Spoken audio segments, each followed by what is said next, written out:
the first 48 hours. Let's move to and see how this builds across the actual timeline of recovery.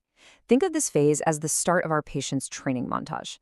Right at hour 0, hospital stabilization is all about survival, right? Saving the life, stopping the stroke.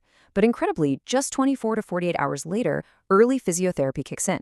These patients are barely out of the woods, and the physical rewiring process is already starting, which sets the entire stage for the months or even years of long-term outcomes to follow. So when that early physiotherapy starts right there on the hospital bed, there's a really logical flow to the goals. First, you have to prevent complications. Second, you improve mobility. Third, you restore functional independence. And finally, you promote true motor relearning. If you look closely, you can see how these steps progressively demand more and more from the recovering nervous system.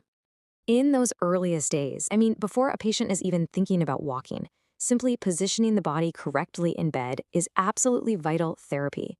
Proper positioning helps prevent pressure sores, shoulder subluxation, which is basically a partial dislocation, contractures, and abnormal muscle tone. So before taking a single step, safely rolling over, sitting up, and shifting body weight are massive, heroic early accomplishments for the brain. Moving on to Section 4, Moving with Purpose.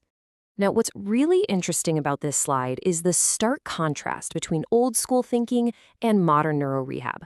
Back in the day, on the left, the focus was mostly on isolated muscle strengthening, just working one muscle at a time. But modern rehab, on the right, focuses heavily on functional movement patterns. It's not just about making a single bicep stronger anymore, it's about making the whole orchestra of the body play together again. To pull that off, therapists relentlessly practice key task-oriented therapies. We're talking sitting balance, standing control, gait training, weight transfer, and coordination exercises. Just think about the sheer neurological coordination it takes to simply sit up on the edge of your bed and reach for a cup of coffee. This is where the nervous system is truly, deeply challenged to reconnect complex signals for everyday living.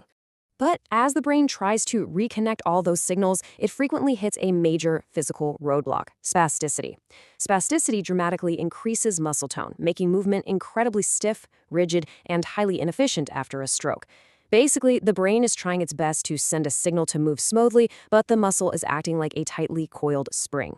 To combat that spasticity and get things moving better, clinical experts deploy some very specific techniques to regulate that tone.